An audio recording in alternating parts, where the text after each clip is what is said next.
Hello everyone, আবারও চলে এসেছি অনেক দিন পর একটা ভিডিও নিয়ে।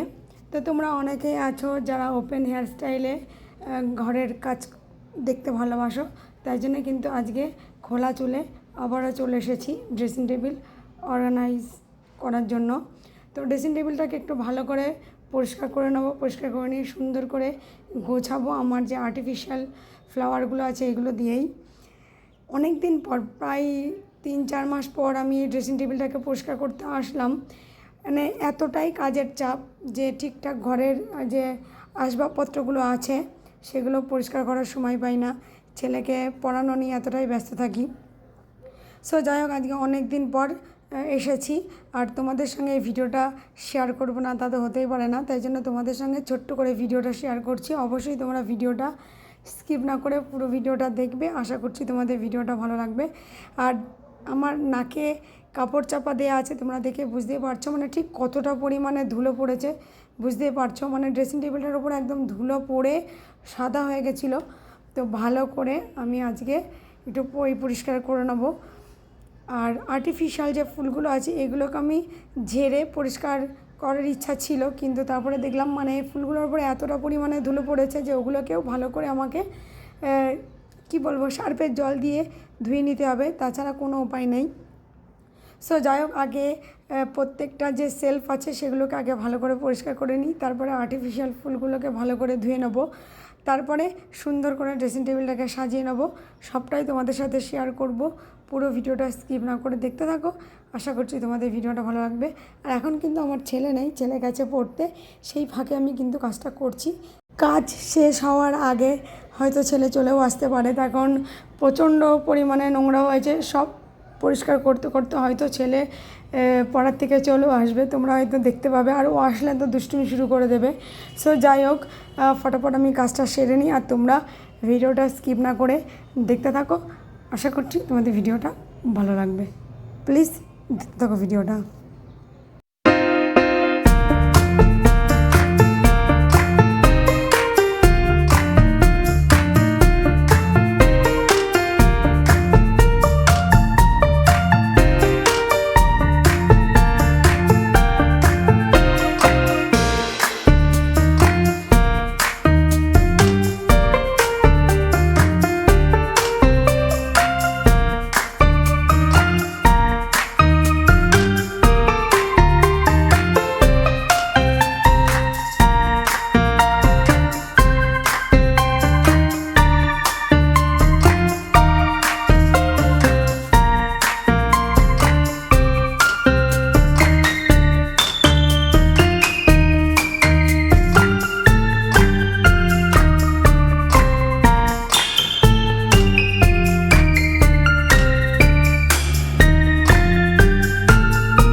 এই যে দেখো ড্রেসিং টেবিলটা জাস্ট পরিষ্কার করেছি, তারপরে আর্টিফিশিয়াল ফুলগুলোকে একটু ধুয়ে রোদে শুকাতে দিয়েছিলাম।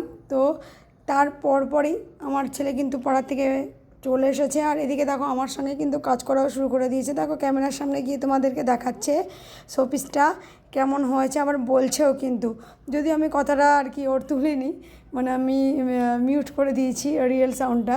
সো যাই হোক, তো দেখো এরকমভাবে কিন্তু আস্তে আস্তে করে সবটাই গুছিয়ে নেবো। সাথে কিন্তু আমার ছেলেও আমাকে সাহায্য করছে, ওই যে দেখো ক্যামেরার সামনে কিন্তু ঘুরঘুরও করছে। সো যাই হোক, পুরো কাজটা আমি করে নিয়েছি, আর সাথে আমার ছেলেও ছিল। আর এই ড্রেসিং টেবিল গোছানোটা কেমন হয়েছে অবশ্যই জানাবে। এটা তো বাইরের সাইডটা, তারপরে ভেতরের যে কসমেটিক্সগুলো আছে সেগুলোও আমি একটু পরিষ্কার করে গুছিয়ে নেব। তো দেখো এরকমভাবে ভেতরটা আমি পরিষ্কার করে গুছিয়ে নিয়েছি। আর আমি প্রত্যেকটা জিনিস এরকম বাক্সের মধ্যে করে রাখি, তার কারণ আমার ছেলে কিন্তু এটা বারবার খোলে, সাজানোর জিনিসগুলোকে আগোছালো করে, ওর হচ্ছে এটাই কাজ। সো দেখো একদম পুরো যখন পরিষ্কার হয়ে গেছে, তারপরে একটু তোমাদের সাথে শেয়ার করছি। তো কেমন হয়েছে অবশ্যই জানাবে, আর কেমন লাগলো গোছানোটা সেটাও অবশ্যই কমেন্ট করে জানাবে। আর আমার ওপেন হেয়ার স্টাইলের কাজটা কেমন লাগলো সেটাও তোমরা কমেন্ট করে জানাবে। বাই বাই, আবার দেখাবে নেক্সট ভিডিওতে। সকলে ভালো থেকো, সুস্থ থেকো।